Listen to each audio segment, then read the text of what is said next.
আসসালামু আলাইকুম বন্ধুরা, আসমিনা কুকিং চ্যানেল। প্রতিদিনের মতো আজকে আরও একটি রেসিপি আপনাদের সঙ্গে শেয়ার করবে, তো ভিডিওটা স্কিপ না করে পুরোপুরি দেখে যাবেন।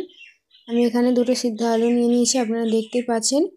আলু দুটোকে টুকরো টুকরো করে কেটে ব্লেন্ডারে একবার দিয়ে ভাবে ঘুরিয়ে নেবেন, নিলে পুরো একদম ম্যাশ হয়ে যাবে, যেন না এর কোনো শক্ত থেকে যায়। তো ভালোভাবে ম্যাশ করে নেবেন, না হলে এই ঝুরি ভাজাটা ঠিক মতো হবে না, যে আমরা বোতলে যে ভিতরে দেবো ছিপিতে আটকে যাবে।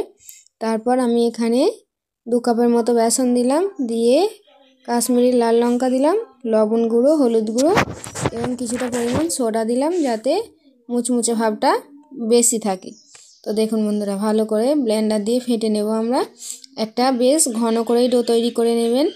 পাতলা ডো এখানে হলে তাহলে এই ঝুরি ভাজাটা হবে না, একটু ঘন করে ডো তৈরি করে নেবেন। এরকম একটা মিনারেল ওয়াটারের বোতল নিয়ে নেবেন, নিয়ে ঠিক এইভাবে বোতলের ছিপিটা আমি ছিদ্র করে নিয়েছি একটা শিককে আগুনে পুড়িয়ে। তো আপনারা চাইলে অন্য কিছু দিয়েও করতে পারেন।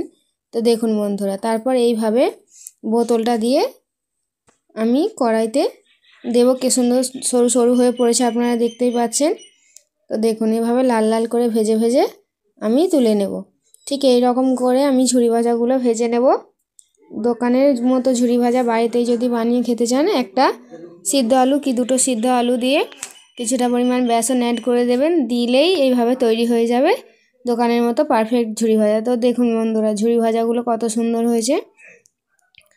এইরকম নতুন নতুন ভিডিও পেতে আমার চ্যানেলটি আপনারা অবশ্যই করে সাবস্ক্রাইব করে আমার চ্যানেলের পাশে থাকবেন, এবং কমেন্ট করতে ভুলবেন না আপনাদের ভিডিওগুলো কেমন লাগে। আপনাদের জন্যই আমি ভিডিওগুলো বানাই, যাতে আপনারা ভিডিওগুলো দেখে কমেন্ট করে জানান যে আপনাদেরও কেমন লাগলো, তাহলে আমারও ভালো লাগবে।